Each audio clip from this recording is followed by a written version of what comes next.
It's time to get that job.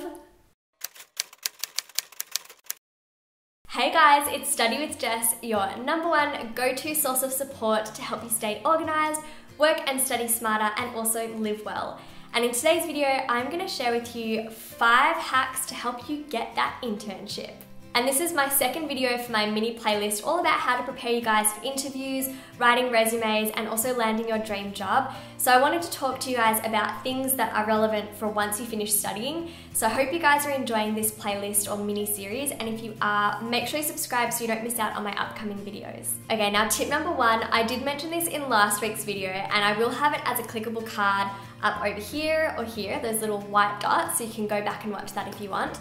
But the first thing you have to do is make sure that you update your resume to contain all of the most relevant skills. Now, please be mindful that over the years, you're going to be acquiring new skills, and these employers are going to want to know about them. So make sure that you spend some time looking through your resume, even if you spent a lot of time a year ago and made sure that it was perfect. Chances are there's some stuff that needs some tweaking. And even as simple as your contact details. You know, it's not just about the skills, you want to make sure that you've got the right contact number or email address too. Okay, now let's talk about some questions that you'll probably get asked in an interview when applying for an internship. Often they'll ask you about past accomplishments or achievements, and they don't want to know about personal accomplishments. They want it to be really relevant to the position that you're applying for. Now, if you haven't had a job in the past, think back to academic achievements from school or ways that you demonstrated leadership and worked well in teams. Maybe you were in charge of a school fair, fundraising, and you raised money for charity. That kind of stuff is going to really impress them, and it's still relevant. Now, they're probably also going to want to know a little bit about you, but when they ask you to tell them about yourself, they don't always mean tell them about your hobbies and personal life. They actually want to hear more about why you are a good fit for this internship or why this internship could benefit you. So stick to a professional background and let them know more about your work experience and what sort of roles you've filled in the past. And this is a great opportunity for you to pretty much just sell to them why you are an amazing fit for this internship. So spend time focusing on your qualifications, the work experience you've had, all of the skills that you possess, your strengths that you can bring to the table. Now, the 4th tip is to ask questions. When you ask them questions that are really well thought out, it shows that you're really interested, that you're invested in this position, and that you just want to know more about it.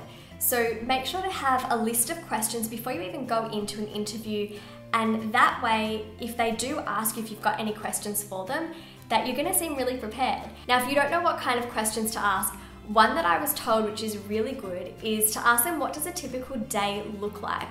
And that not only gives you a better understanding of what you would have to do every day, but it also means that they're going to start visualizing you fulfilling those tasks. So they're going to start picturing you in that role, and you're going to be able to visualize what it would be like for you too. And a little tip for you, a friend of mine at university actually told me that she did this, and every single time she did, it worked and she got that internship. So I'm not saying it's going to guarantee it to you, but it is really effective. So what my friend would do is she'd ring them a few days later with a really good question. And in addition to that question, she'd also thank them for their time and let them know how keen she is to fulfill this position and start working with them. And it just gives a lasting impression. It makes them think about you one more time over all of the other candidates. And again, it shows that you're really, really keen, because that's what people want. They're not just looking for someone that can perfectly fill this position, they're also looking for someone that really wants to be there. And if you can show them that, then it's really going to increase your chances of getting that internship. And tip number 5, I did mention this previously in last week's video.